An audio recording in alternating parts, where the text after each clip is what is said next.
ஸ்ரீ தர்மசாஸ்தாவுக்கு பங்குனி உத்திர திருநட்சத்திரத்தை முன்னிட்டு சிறப்பு ஹோமம் மற்றும் அபிஷேக ஆராதனைகள். தூத்துக்குடி மாவட்டம் ஏரல் வட்டம் தாமிரபரணி நதிக்கரையில் அமைந்துள்ள மாரமங்கலம் என்ற ஊரில் மாரவர்மன் பாண்டிய மன்னன் காலத்தில் கட்டப்பட்ட சாஸ்தா திருக்கோயில் அமைந்துள்ளது. இங்கு சாந்தமே உருவமாக சத்தியமே வடிவமாக ஸ்ரீ தர்மசாஸ்தா அருள்பாலிக்கின்றார். தென் மாவட்டங்களில் குடும்ப கோயில் குலதெய்வ வழிபாட்டில் முக்கிய பங்கு வகிப்பது சாஸ்தா கோயிலாகும். ஸ்ரீ தர்மசாஸ்தா பிறந்த தினமான பங்குனி உத்திர திருநட்சத்திரத்தை முன்னிட்டு சிறப்பு ஹோமம் அபிஷேக ஆராதனைகள் நடைபெற்றன.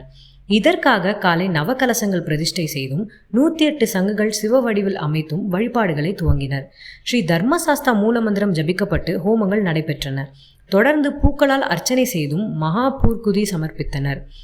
அதனைத் தொடர்ந்து ஸ்ரீ தர்மசாஸ்தாவுக்கு மாப்பொடி, மஞ்சள், வாசனை பொடி, பஞ்சாமிர்தம், தேன், 108 லிட்டர் பால், தயிர், உலர்பழங்கள், சந்தனம் என பல்வேறு வகையான பொருட்களால் அபிஷேகங்கள் நடைபெற்றது.